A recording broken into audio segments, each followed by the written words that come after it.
Hi, I'm Carol Gyzander. I'm going to read my story, Deal with the Devil, from the fantastic anthology Across the Universe, Tales of Alternative Beatles. Here's the fantastic cover. It's from Fantastic Books.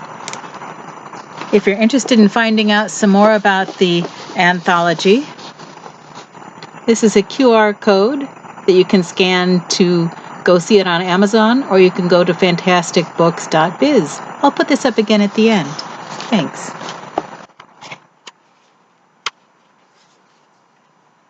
Deal with the Devil by Carol Gyzander.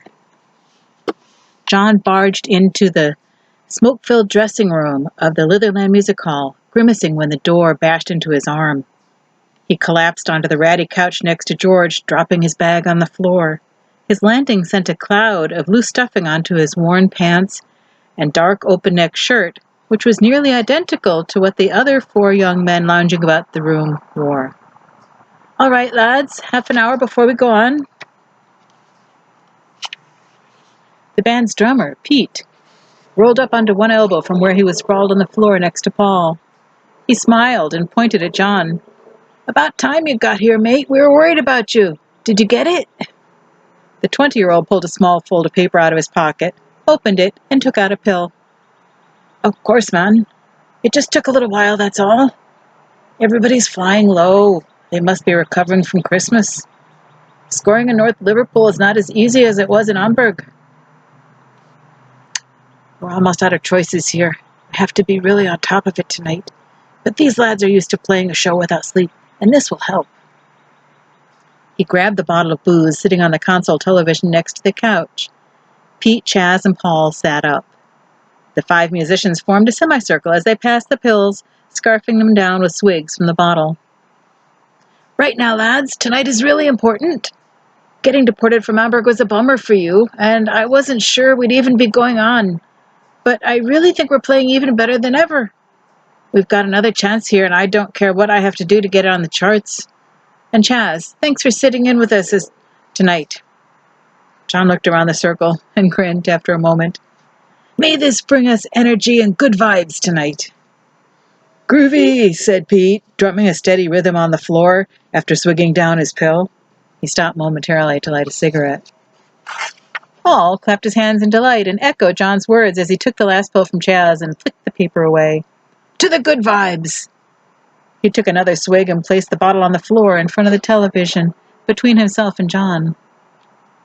George bent forward, his hands in front of him, palms together toward the empty paper that lay next to the bottle. He lowered his forehead to the fingertips, grinning. Pete laughed and whacked him in the leg from his spot on the floor. "What's that? You praying to the booze, the pills, or the telly?" George snorted. "Seriously, man, who would ever think a stupid screen is all that important? Hey, did you see us how they billed us on the posters tonight? The Beatles, direct from Hamburg, Germany." Paul laughed. "I don't care how they bill us as long as they bill us. I quit my new job for this gig." John bummed a smoke from Pete, lit it, and then peered into the haze that was filling the small room all around their circle. "What on earth is that? You cats hear something?" He squinted through the cloud, his head cocked as he turned side to side to locate the growing noise. "It sounds like chanting." Paul exhaled in a stream over his head, deepening the cloud, and chortled, "Hey, chill out, man. Sometimes I wonder about you and your imagination." George leaned forward again. "Seriously, man, I hear something too. And look, is the telly suddenly on?" Paul gestured toward the television set behind the bottle. "Is that on? I didn't turn it on, did you?" The others looked at him, and George grinned. "How can I turn it on from over here, mate? I can't reach it. You think I have a magic device to turn on the telly without touching it?" John smiled at that. "Magic? I know a little bit about that." But then he snorted. Who on earth would worship a screen? He bent closer to the television set and waved his hand to blow away some of the smoke cloud. "There is something there. Look!" A white dot in the middle of the television grew larger until a blur filled the whole screen. The image started rolling from bottom to top. For a moment, then stabilized as Paul reached over and moved the rabbit ear antenna, tipped with a piece of aluminum foil that sat atop the console. "Hold on, back a little bit. There!" George was waving his hands at Paul, then held him up, palms out, for him to stop. "I think that's the best we'll get. What on earth are we watching?"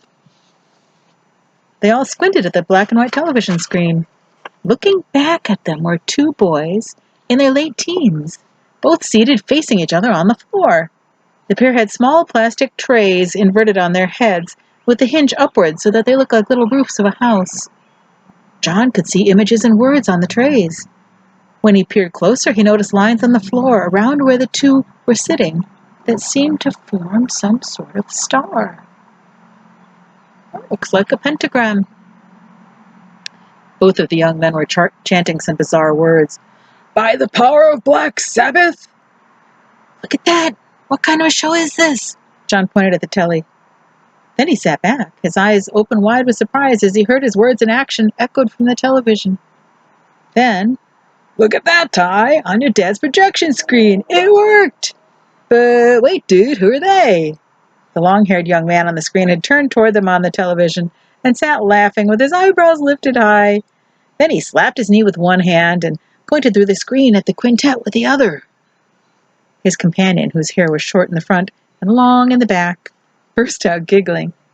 "Zach, you doofus! I recognize some of them. Those must be the Beatles. My dad makes me sit through their music at dinner. And look, they're like our age." "The Beatles? I thought there were only 4 Beatles. But what the hell, I wanted Ozzy anyway.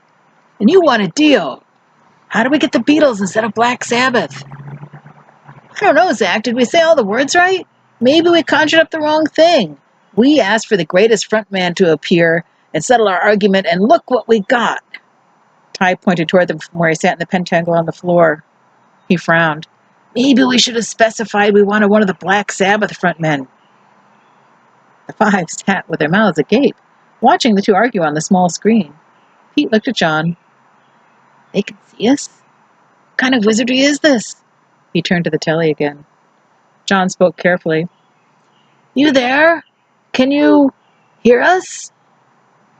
The long-haired Zach answered, "Yeah, dude, we hear you, but how? How is this happening? Wow, it's like we hacked into your cable service." "Cable service?"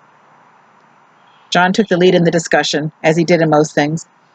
"I have no idea how this is happening, but what do you mean to be doing? You said something about how you wanted to talk to Ozzy? Who's Ozzy?" He looked at the others, then pointed at the telly and whispered, "You cats can all hear this too, right?" When they nodded, he turned back toward the screen. "And what the hell are those things on your heads?" Zach and I guffawed, and John could see dark blotches form on the one fellow's cheeks. Zach, was it? "Well, it's not like we were wearing a bra on our heads and trying to conjure up a girl," he said with a high giggle, and the other fellow dissolved in laughter. "Weird science." The musicians looked at each other. John shrugged and rolled his eyes. "What an idiot." And these things on our heads," said Zach. "This is how we were trying to connect with Ozzy and Dio. We put their albums on our heads as part of the spell." "Albums? They're too small to be albums, not even as big as a 45. Ty smacked his companion over the head, knocking the plastic off. He picked it up and looked at it. "That's the problem, dude. That's not an Ozzy album. It's an old Beatles one from the 60s. You're so high you grabbed the wrong CD out of the stack."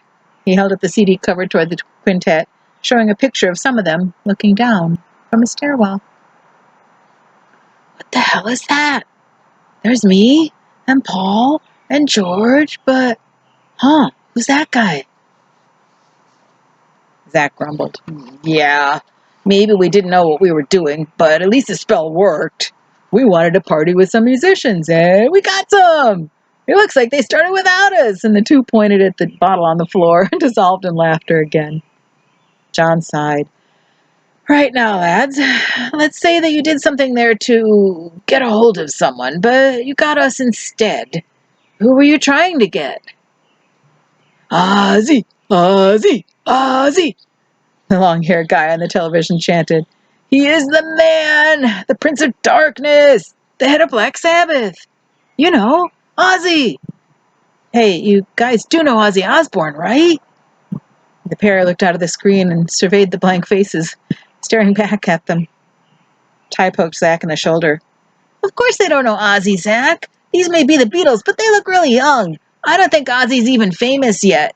He turned to face the others. Me? I wanted to party with Dio, the man with the golden voice.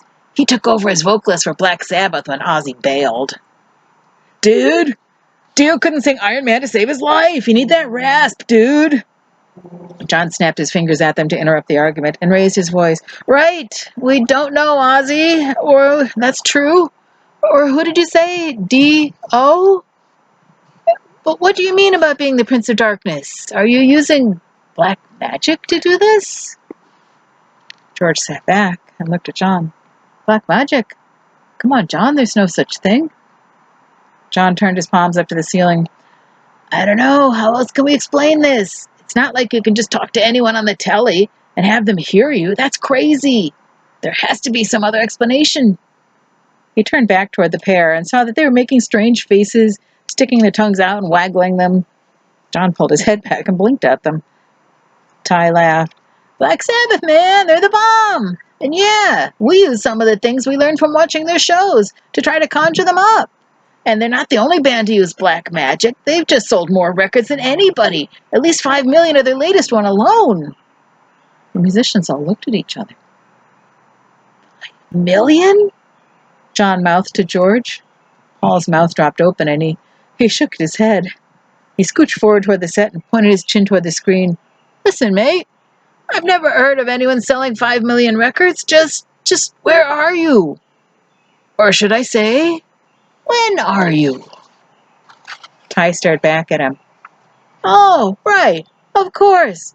Hey, dude, we're sitting here waiting for Y2K and decided we ought to call up Ozzy or Dio now in case the world ends in 4 days. He held up a December 1999 calendar. The musicians all started to talk at once. John held up his hand for silence, and they quieted down. Damn, maybe this stuff really does work like I thought, and there may still be hope. All right, you have our attention. What are some of these symbols and things that you talk about? Well, there's this devil figure, and there's a skull, and like all the other insignia, said Ty, picking them up from the floor one at a time as he mentioned them. Then we make all the proper hand gestures, like this. Dude, do the corona. No, do the corna. Yeah, that's it, the corna. He and Zach folded down the middle 2 fingers with their thumbs, holding their forefinger and pinky out to each side and waving them in the air. They extended their tongues to a point again, and then Ty folded his fingers into his palm and held his arm up to his chest, palm touching his sternum. Zach grinned. These are all the things we see the guys do all the time. It must be what makes them so popular. So then we just said we wanted to happen, and poof, here you guys are. That can't be right. That's just silly stuff, said John. I've studied a lot of the arcane arts, and I don't really believe it affects anything. Or does it? Is that what I've missed? The hand gestures? Pete leaned over toward George and whispered, I think these cats are crazy. This has to be a trick. Zach and Ty pawed through the small plastic trays that they had piled up in front of them. Zach held up the front cover of one toward the quintet. See here? This is the best Black Sabbath album cover ever. Sabbath, Bloody Sabbath. Ozzy, Ozzy, Ozzy. What did they call those things? CDs? They must be like mini albums. John leaned in and peered at the tiny image and saw skulls, the number 666, and what appeared to be a demon looming over a naked woman. Whoa, look at that. I do know these images. Ty leaned forward with another one. This is one of the Dio albums with Sabbath. You gotta see this one. Look at that. Dehumanizer. And he held it out as far as his arms would reach toward the TV screen he was looking at. The image of a powerful skeleton in flowing robes, holding a scythe and mesmerizing a woman with electricity flowing from its fingertips, filled the screen on the telly. Ty shrugged. The arcane symbols like the skulls and crap, people say that Black Sabbath's success is because of black magic and worship. But I don't know. I always thought it was just that they are like such great musicians. His shoulder sagged a bit, then perked up. He looked up and smiled. Hey, but Zach said try it, and look what we managed to do using the symbols. And we're not even experts. John turned to survey the other four, who were watching the tiny screen with a mixture of disbelief and incredulity. Paul had one eyebrow raised, and Chaz's head was turned askew. George just sat, shaking his head, and Pete was still drumming on the floor with his fingers. That's a drummer, always a drummer. Sitting back and rubbing his chin, John looked up into the cloud of smoke that still hovered over them. It's pretty amazing to see what these yokels have done without knowing what they're even doing. Imagine what someone who had some more knowledge could do. Maybe it will work after all. He leaned forward again. Right now? Is it true that they sold a lot of seats to some concerts? Both of the young men nodded vigorously. Yeah, well, Ozzy torched it in front of 200,000 people at California Jam, said Zach. That's nothing to sneak at. That's nothing to sneeze at. And that was even before he bit the head off the bat. The Beatles looked at each other again. John raised his eyebrows. 200,000? Wait, that? George gave out a low whistle, and Pete even stopped drumming for a moment, looking up and leaning forward. How many? Paul grasped Pete's arm. We only got 100 at our last show. That's amazing. He looked at John. What do you think, man? Gotta think fast here. They won't believe me if I go for a full out. They don't know this stuff. Yeah, it's a great story. It can't hurt to dabble a little bit, can it? I'll see what I can look into. I know some people. George nodded slowly. Okay. Well, let's just try this a little bit and see how it goes. We can always add more things later, if it seems successful. The others agreed. John held out his hand, palm down, in the middle of the circle of 5. The others each placed a hand on top. John intoned, Here's to our future success and popularity. Agreed? Agreed, the others echoed in unison. I don't need to tell them what I was already going to try. But I'm tired of only having small crowds. Let's see. There's still 20 minutes before we go on tonight. The pair on the television had been listening to the discussion with smirks and grins. Zach held out his hand, forefinger and pinky pointing up. Way to go, dudes! Just make sure when you try it all out, you don't cross the streams, man! The Beatles all exchanged looks again. George wiped his face with his hand, shaking his head. What the bloody hell is he talking about now? John waved a finger toward the screen. Okay, gents, well, thank you so much for coming to chat with us. It's been very informative. Be careful what you're doing here, though. This is nothing to fool around with, boys. The image started slowly rolling again from bottom to top on the screen. I think we're losing you, lads. Paul tried adjusting the antenna again to no avail. The picture rolled faster. All right, enjoy your evening wherever you are. The image blurred to a blob. The group heard Zach's voice coming from the telly. Hey, party on, Garth! Who the hell is Garth? John shook his head and looked at the other 4 musicians. I think I have a little preparation to do before the next concert. The others sat back, nodding. George recovered first. Far out. John clapped his hands together. Just as soon as we play this show tonight, I'll get on it.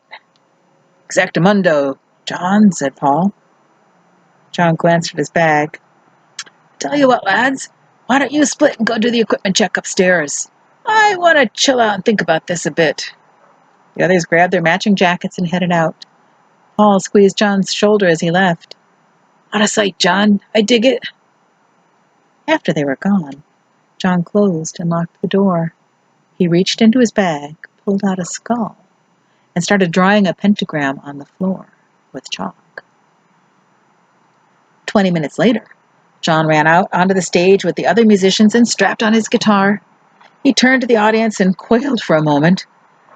As it was a dance hall and not a seated theater, the band faced a wide-open dance floor with young people talking among themselves around the edges. Here we go. Moment of truth. Paul jumped off into the opening song, Long Tall Sally by Little Richard. The effect on the crowd was almost instantaneous. As one, they turned, and cheered and started pressing toward the stage, shrieking and screaming.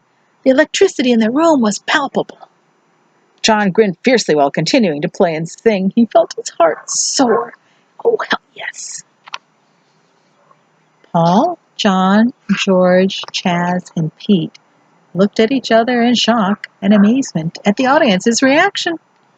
They kept playing as best they could, and the security guard stood in front of them trying to keep people off the stage. John nodded to himself between songs as they caught their breath. He smiled inwardly. Well, if I sold my soul to the devil, at least it looks like it worked. Thank you. I hope you've enjoyed the story. If you want to go see more details about the anthology, you can check out the QR code or go to fantasticbooks.biz. Thank you so much for listening.